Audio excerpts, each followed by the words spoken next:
Every year, my family and I take the 8-hour-long journey from Edina, Minnesota to Sargent, Nebraska to visit my grandparents. Sargent has a place in my heart, not just because it's a small town of under 500 people, but it's the epitome of small town America. And even though the drive consists of corn, and more corn, I've realized I have a perspective different than many of my classmates. I've left the urban bubble and seen what life is really like in rural America. However, with over a decade of visits, I've unfortunately seen Sargent, Nebraska on the decline. But I've seen that decline happen across rural America. And with the urban-rural divide growing every day, we must know what is really happening in rural America. And one of the ways we can start to understand rural America is through the stereotypes that we are perpetuating. For one, we believe that those in rural America don't have anything to contribute for our society. That is, in fact, not true.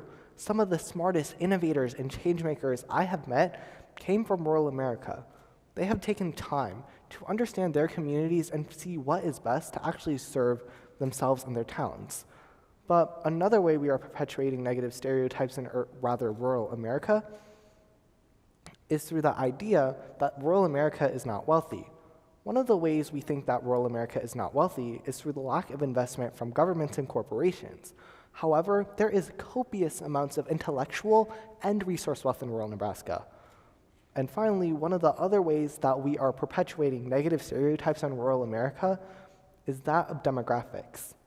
When we think of rural America, we think of a place that is solely white. But while I won't sugarcoat the fact that many areas of rural America are majority white, a Brookings Institution study from 2021 highlights that the fastest growing demographic in rural America is Latino Americans. The future of rural America looks like the cities of Los Angeles to New York. And when we are perpetuating these harmful stereotypes, we are reducing any approaches for connection in the future and not understanding the structural problems for rural America. When I was talking with a real estate agent who specializes in central Nebraska property, one of the biggest problems he said rural America is facing is that of cost of living. While we hear a lot of stories of city folk buying up tens of thousands of acres of land to find themselves, we don't actually hear the rural perspective. As noted by the National Education Association in 2021 on a report of teacher salaries, there is a stark difference between urban, suburban, and rural districts. The difference between top and starting salaries between urban suburban districts and rural districts is over $10,000. And that difference can be seen across many other industries in rural America. And unfortunately, this difference is causing rural Americans to suffer. When I went to the local Sargent Corner Market, I saw prices for produce, meat, and even my favorite popcorn were comparable or more expensive to what I would see in my grocery store. When thinking about rural America, we need to understand that rural American wages are not going at the same rate as inflation, meaning that people are more likely to spend their money on their survival needs rather than supporting their local economies. And this is just one of the many ways that rural America has been changing over the years, most for the worst. But another way we are seeing rural America change is through the idea of consolidation. In my past visits to Sargent, Nebraska, Sargent used to be a town of many mom-and-pop businesses, like antique stores, restaurants, and paper shops. But when I went this last summer, the town seemed like a ghost town. And unfortunately, it can be due to consolidation. As defined, consolidation means combining many small things into one big thing. And we can see this happening in rural America in two ways. First, economically, and then second, socially. Economically, we are seeing rural America change through the idea of dollar stores. Dollar stores, as we know, are where prices for a plethora of goods are usually under $10 or less. In the past, rural America used to have flourishing local economies of many individual small businesses, like individual paper shops, produce shops, and hardware stores. But dollar store corporations have essentially come into small towns, price out the local businesses, and have a monopoly on the sales within that town. And one of the ways that is hurting people in rural America is through the food deserts.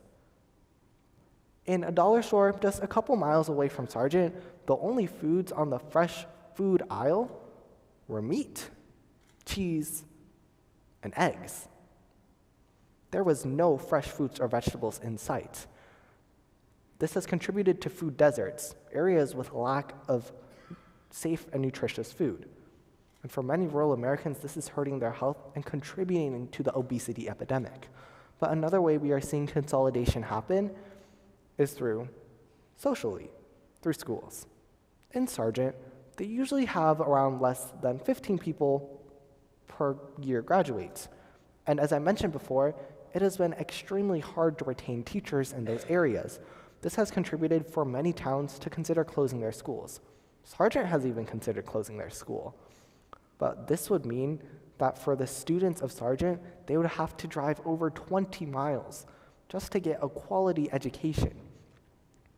Besides that, schools are community for many small towns. And when consolidation means putting children from different towns together, it is oftentimes losing town pride and identity. Communities are being run like businesses for profit, rather than communities that are supporting the people through consolidation. Though I dumped a lot of sad, yet thought-provoking facts on you, I want to end my TEDx speech on a little bit of a more hopeful note. So I have some solutions. First, we need to reinvest within rural America. And no, this does not mean buying hundreds of thousands of acres of land and secluding yourself from society. Quite in fact, the opposite.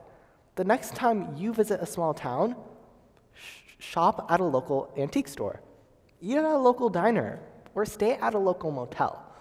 The money that you are putting into those businesses will most certainly circulate back into the local economy and actually help communities where they need it. We are stimulating their economic growth and supporting more economic diversity. But another way that we can be supporting rural America is by learning about the perspectives of others.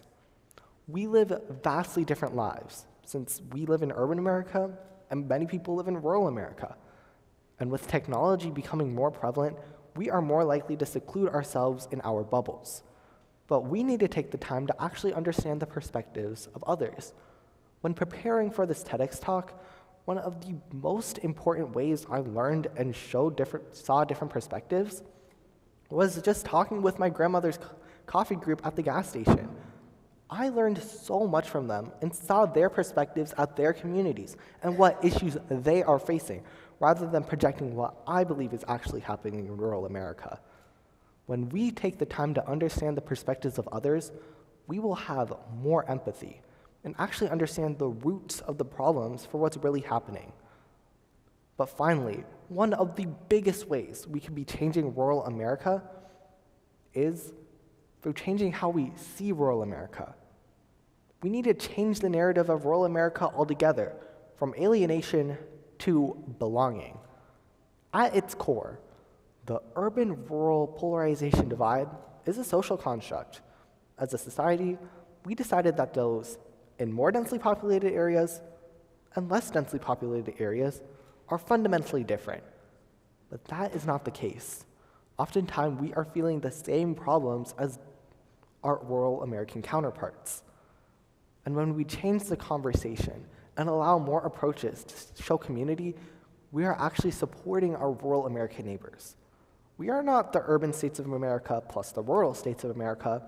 We are the United States of America, and we need to actually act as such.